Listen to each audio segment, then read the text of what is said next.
Thank you for listening to the Gateway to the Rockies podcast from Visit Aurora from the rafters of the Stanley Marketplace. This is the show dedicated to telling the stories of Aurora, Colorado. Hi there, I'm Dave, the Director of Marketing for Visit Aurora. Excited to be joined today by T. Scott Williams, Director of the Aurora History Museum. Thank you for taking the time today, Scott. Oh, thank you, Dave. This is great to be here and just here at the Stanley Marketplace too. Can you give me some insight on your journey? How does one become the director of a museum? Well, if I give you the full unabridged version, we'll be here forever. So, and I know time might be limited here. But really, it does stem from a childhood of growing up in Chicago and my mother bringing me to all of the wonderful museums in Chicago, particularly the Art Institute of Chicago. So I went down an art path. Later on, after graduating high school and through high school, I really got into photography. So went to New Mexico, got a degree there in Bachelor's in Fine Arts. And then after that, really, I did some photographic work. I worked at the Smithsonian Institution. So really, there was a kind of a clean break from going from fine arts really into more of a journalistic perspective.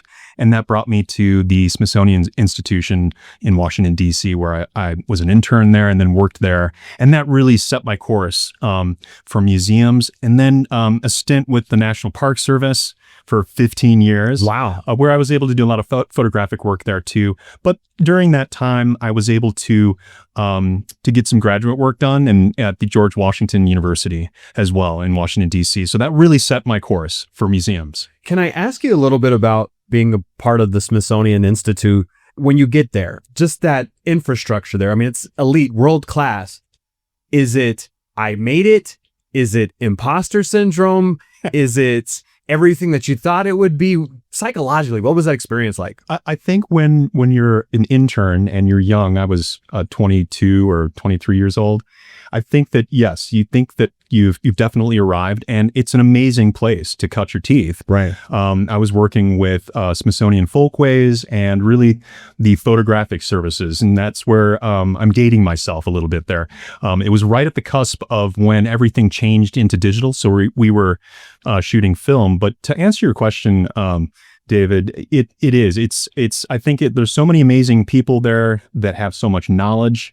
Hence, the Smithsonian Institution, but it's like any, it's humans work there. Right. So there are things that are, like any organization that you find, okay, well, it's the Smithsonian Institution, but there still are things that happen. But it's, by and large, it was a wonderful place to really cut my teeth and to build confidence. And so doing that type of work and meeting curators that would bring down amazing, objects, not only from, Abraham Lincoln's petticoat jacket that he wore to the Ford Theater or something like that, to really working with professionals there.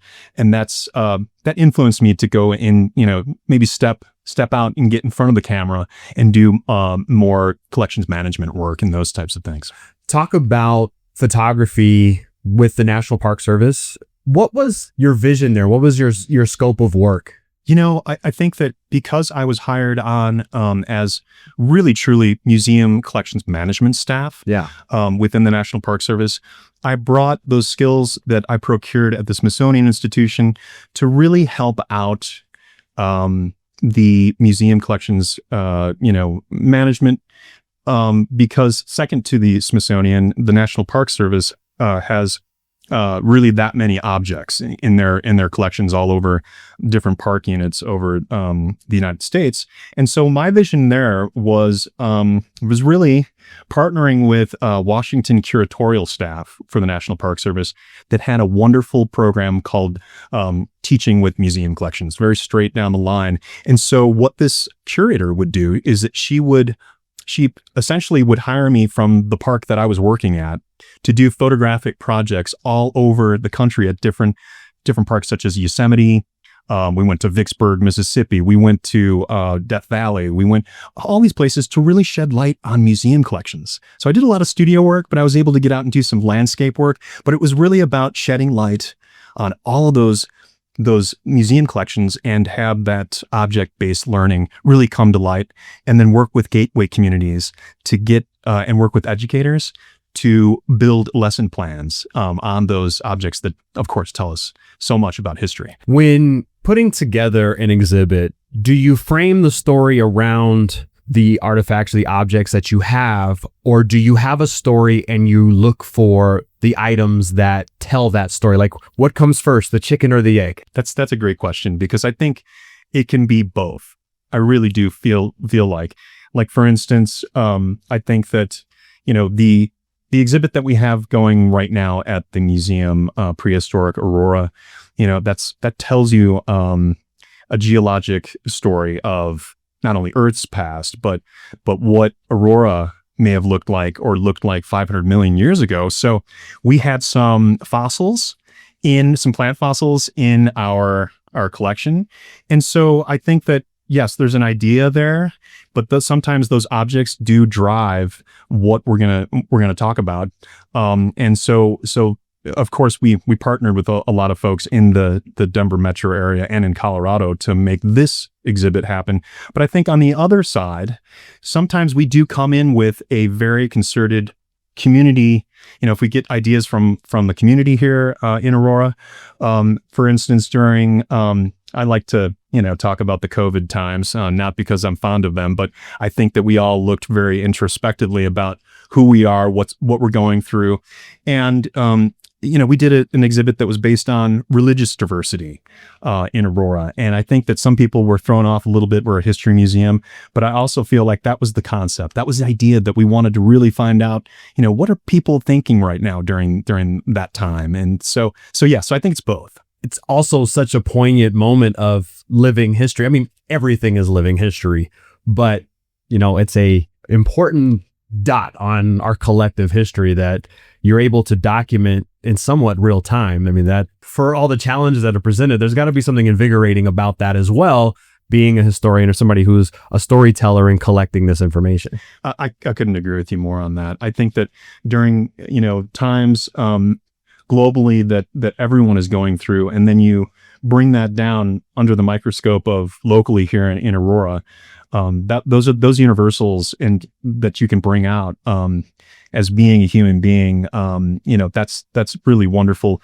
to be able to bring that to our community, and also to work with such a talented team of professionals that really are dedicated to what they do at the museum and historic sites as well. Can you tell me about what brought you to Aurora? My family and I, we know Colorado. We have a family that lives in Colorado. Some of that brought us here, but really to Aurora, it was all about the diversity here, that the diverse communities. I know that's very popular to say in Aurora, but it truly is. I think having the privilege to work with a team at the museum and historic sites, to work with Aurora's diverse communities. We all know we're the most diverse per capita in the state of Colorado. Is just a joy of mine, and so that's one of the main reasons. Doing some research and getting here. So we've been here for almost 9 years now, so which has been really wonderful. How has your vision shaped the museum's approach to curating exhibits and engaging with the community? I think when my predecessors, I think, shared in the directorship of the Aurora History Museum and Historic Sites, they shared some of this vision. But I think that shortly after coming here in 2017, late 2016. The directorship was vacant for a while. And I think that what I saw is that we needed to reinvigorate, make those connections that we had before, and then push it to a level of strategic planning that gets the community involved. And I think by changing our mission to something that I think we all can, remember, engaging, the museum and historic sites engages our entire community to interpret and foster pride in Aurora's story. Those were deliberate words there that we really wanted to shape. So I think continuing to build on exhibit series like we have Mosaic of Culture exhibit series. I think that's the popularity of that right now has gotten to a point where it's just not first come, first serve. It's we're going to have a call for proposals at the end of this month that'll be open. And then people that have come to us in the last exhibition that we had with our Nepali community, we had so many people come to us during events and receptions saying, hey, we want to be next. So we really needed to formalize that and make it so that it's just more transparent across the board. I was grateful to interview Benisha Shrestha on this very program about the Mosaic of Cultures exhibit on the Nepalese community, and she was very insightful. Please go back and listen to that if you can. A slight plug there. Obviously, that bridges the gap between history, culture, the diversity of our community. Are there other exhibits in your tenure so far that you look back on that you are particularly proud of, or that you feel really have had a significant impact on our community? The Mosaic of Cultures, I think, as you duly noted, has, I think, had a pretty significant impact. I do say in the last 4 or 5 years, and again, this stems out of the pandemic, is that it was a poignant exhibit about folks who are faced with housing insecurity, food insecurity, who are homeless here in Aurora. And we partnered with a incredible photographer, a local photographer who had made connections with these people on the streets of Aurora that really we engaged with them. I find them to be some of the most courageous people that would want to engage with the Aurora History Museum, with any museum, to tell their story about a very complex issue. As we all know, it's not just one thing that leads to someone without a home, and that's truly the name of the exhibit. Without a home in Aurora, and that ran in 2021. And I just feel like people walked out of that. I mean, we were all emerging out of our homes, and when people would come to the museum and see that, I think it had extra added impact because of all we were going through during the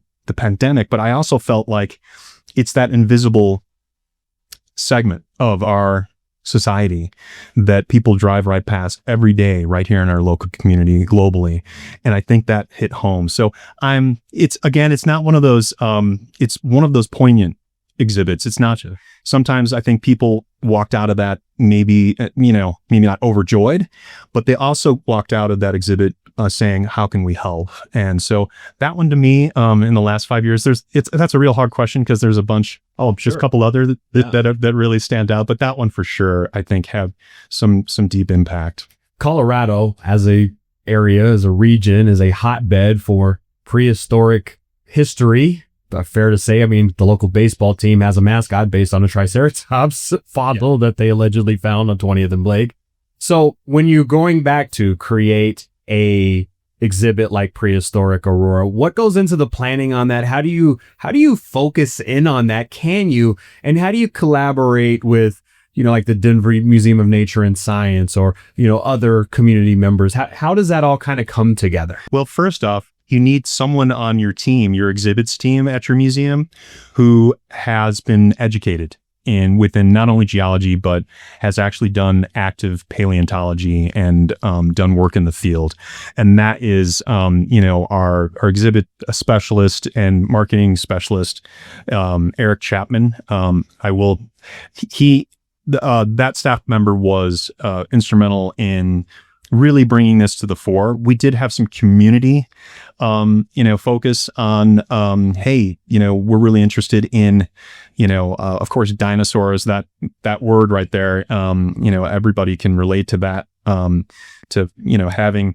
liking dinosaurs or going through a phase when you're, in your childhood. Oh yeah. And so I think that, really it came from our team first, and having a great exhibit team, and then also having those connections to say, hey, we've got, like, as you said, we have so many different resources right here in partnering and making those partnerships, and including the Denver Museum of Nature and Science, folks like out at Dinosaur Ridge, and with all of those tracks out there, one of the most incredible places in the world to see all of those tracks. And then the University of Colorado, their Museum of Natural History, they really helped us out, but it was others too, paleo artists, other scientists that we've been able to interview and really make this. I don't want to spoil anything, but we've really made this exhibit not only interactive and really all five senses are being engaged when visitors come for all ages, but we also wanted to impart what does it take to become a paleontologist. But I don't want to go too far and tell you too much, but I think that once we have those partnerships, that's when, we didn't have a Torosaurus, we didn't have a Torosaurus or a Triceratops fossil in our collection. We needed to go out, and all of our partners have just been really, really wonderful in helping out. I'm going to challenge you to be a storyteller here, or at least paint a picture. We're sitting in what is now the, Stanley Marketplace lot. If I'm looking around 500 million years ago, what am I seeing? What am I experiencing here? Well, we're pretty much underwater at that point in time. So I am no paleontologist or geologist. During the Park Service, I rubbed shoulders with folks and took photos of paleontologists, but I would not say that that I would be the best equipped to answer that. But just think of our exhibit there is really where you can go in and see a point on Earth's map and say, oh my goodness, Aurora is underwater at this point in time, or we're a lot closer to the equator. So we've got, what would be considered more tropical plants. Of course, the animals are quite different than what we have today, and more than just dinosaurs. Say no prairie dogs. So no prairie dogs. You're absolutely right. Yes. What are some of and obviously we don't want to give it all away because we want everybody to go experience the exhibit, but what are some of the fascinating artifacts and exhibits that you're excited that is part of the overall exhibit? Oh my goodness. One of the ones that I just called out, the Torosaurus, parts of that skull that was actually found in Thornton, Colorado. That was an amazing fossil that we got on loan, part of the lower jaw, and one of the tusks, one of the spikes of that Torosaurus.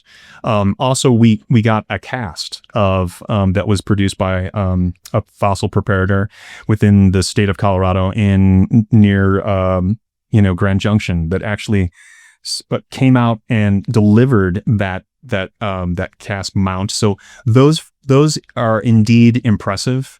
But I also feel like some of the things that we within this exhibit about finding literally residents finding fossils in their own backyard.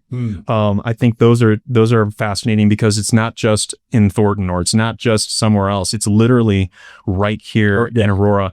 There's also some fossils, and I won't give them totally away so that some folks can come, but there was some animal fossils found right here at the VA hospital. Okay, where when those folks when the construction was happening and excavating for the foundation, there were some fossils that were found there that we have on exhibit at the museum as well. It's not just walking through an exhibit and you're done. Could you elaborate on the educational programs associated with the exhibit, like the upcoming summer camp? I'm so glad that you brought up the summer camp because that's something that there's still room for that one as well. Our prehistory camp, there's going to be so much hands-on activity for ages 8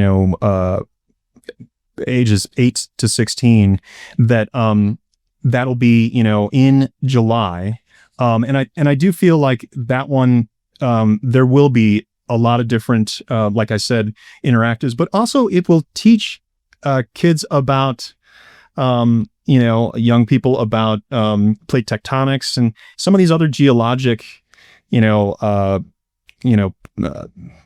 concepts that really will drive them to if they wanted to get into paleontology, if they wanted to do something more in science. So I think that's the spark. And so we're really, really excited about, our education team is really excited about that summer camp coming up starting on July 7th. I remember distinctly being in college, and I took a Colorado geology course.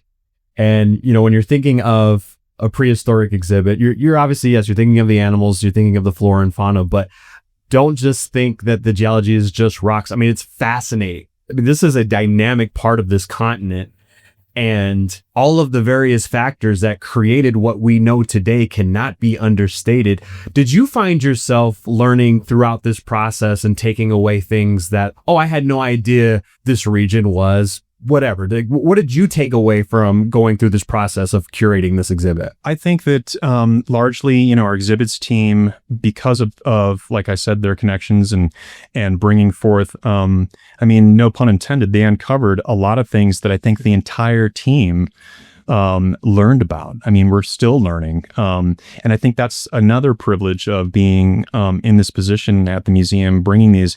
But no, I think, for example, just even just east of Aurora, there's one of the best, if not the best, exposures of rock that really marks the boundary when, we have that impact that created another mass extinction, the big, meteorite that came down and made the crater of what now is the Yucatan Peninsula. Mm-hmm. And so we have things, I think that, as you stated, nowhere else in the world we've got things like that people can get really excited about, and there's always room for that continuation of education, and for us to be able to provide this free of charge, although we would definitely take donations if to continue what we do. But I think that back to your question, it's been an amazing ride, and we're still learning things about, geologically, what's right here in Aurora. That's a very important factor. This is a opportunity for the community, for visitors to learn, and it's free. Mm-hmm. Yeah. I mean, obviously you encourage donations because you want to be supported and all of that, but you've created a space that allows access for everyone. How important is that? That's part of our mission. I mean, that's the vision that we hold true. I think, being a part of the city of Aurora, being able to be those storytellers, it's core. It's core to what we do. And I also feel, that's just, something that I think the city of Aurora too stands for as well, to provide services and to bring people in to get excited about the community that they live in. Outside of the prehistoric exhibit, and just broadly from your wealth of experience now being the director, what is it that you wish people understood about the history of our city? One of the things that I find amazing about Aurora is our water history is an amazing factor, and having the first, one of the stories that I'll impart is the first female mayor of Aurora, Norma Walker, in 1965 to 1967 was her tenure. She was instrumental in really putting the final touches on getting Aurora's water independence. That is, water is obviously life. Mm-hmm. And I think that, so a lot of these things, you'll be surprised, and there's a lot more to that, but you'll be surprised that, when you live in Aurora, or, newcomers that come to the city, they might not think Aurora, has that deep or rich or robust of a history. But as you start to take a look at, and you come to the museum and start taking a look at the stories and the rich military history that really grew Aurora. Mm-hmm. And I think some people are more informed than others on that. But I think that we get visitors from all over. We get travelers from that, step off the aircraft, at Denver International Airport, and they come here because we're the closest to DIA, and so people are very surprised at what they see. What's the evolution of the Aurora History Museum and Historic Sites. What's your 5-year plan? Yeah, our goals right now are really aligned with many of the city's strategic plan right now. And that's really to improve not only the quality of life, but to build on our capacity, not only through our facility, but in order to actually increase the size, but really make do right now with the space that we have, improve our collection storage. But I also feel like we're constantly, in the next 5 years, we know that Aurora is growing, by leaps and bounds. Every month. And so we feel, and what is part of our strategic plan is really to look at, expanding our facility right now within the footprint that we have, but really expand beyond our four walls. In the last, really 5 years, merging out of the pandemic, we've done a lot of outreach. And so I think it's building more visibility, of course, with our, our new marketing strategies. And I think that's really exciting. So for me right now, having new leadership within our department, that's been really outstanding, and really going for it so that we can serve a city that's going to be about 500,000 here, or already 500,000. Yeah. And in the next 10 to 20 years, it could be double that. So those are just some of the plans that we have. I know partnerships go into helping in the execution of some of these exhibits, but the community also helps as well. How can the community support the museum's mission and contribute to its future endeavors? Well, first off, I think by just coming to the museum, I think you'll be surprised at what the quality of exhibits. Yes, I am biased on saying that, but the quality of exhibits, the breadth of education programming that we have, the workshops, all of the programming that we have, the school field trips, we have literally something for all ages at the museum. So I think just by supporting us, by coming to the museum, and then by word of mouth, getting the word out. We'd love to become that source. That's one of the goals is with the community's help, we'll become that first source of, if you want to know something about Aurora and or something globally that's going on, you can go to the Aurora History Museum and Historic Sites and find out, what's going on. I also feel like there's other, potential ways you can always take a look at supporting the Aurora Museum Foundation. That is our 501c3 partnering group, the Aurora Historical Society. Those two,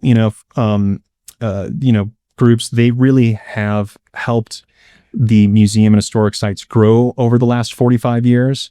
And I think that if any of the community really wants to help out the museum, to elevate our visibility and the effectiveness that we have to bring that free education, they can always support those folks with monetary donations, or if you want to volunteer, we've got a lot of volunteer opportunities that are coming up within our historic sites as well.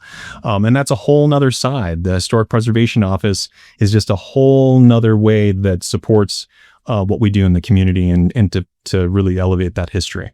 All right, I have to ask you, Scott, final question. What's your favorite dinosaur?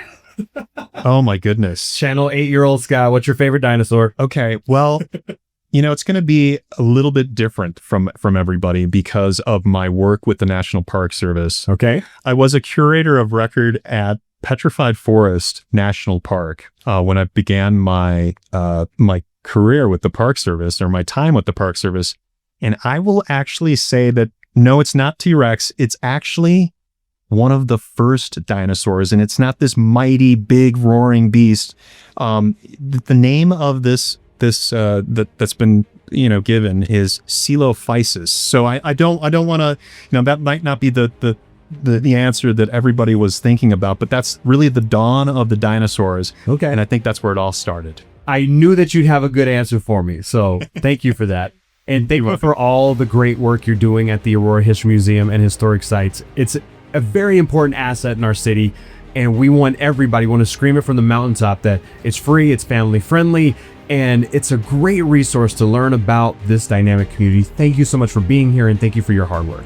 David, thank you very much. That was T. Scott Williams, director of the Aurora History Museum. Pay them a visit at the Aurora Municipal Center at 15051 East Alameda Parkway in Aurora. You can also learn more at auroramuseum.org or follow along on social media at Aurora History CO. Thank you for listening to the Gateway to the Rockies podcast. Visit Aurora is the official destination marketing organization for the city of Aurora, Colorado, and acts as the primary liaison between meeting planners and hotel partners. As Aurora's Convention and Visitors Bureau, Visit Aurora's mission is grounded in showcasing Aurora as a premier destination for meetings, business, and leisure travel. Visit Aurora represents more than 75 plus hotel properties with 13,500 plus guest rooms and more than 1 million square feet of meeting space, including Colorado's largest resort, Gaylord Rockies Resort and Convention Center. As Colorado's third largest city, Aurora is located minutes away from Denver International Airport and showcases mountain views, memorable meeting spaces, and 250 plus international eateries that offer a unique experience for each and every visitor. As the gateway to the Rockies, Visit Aurora's role in the local community goes beyond marketing the city as a destination. The Visit Aurora team is here to assist you with your Colorado visit, from facilitating your meeting, event, or convention to helping you discover local flavor and attractions. Go beyond the boardroom in Aurora, Colorado. For more, visit us at visitaurora.com.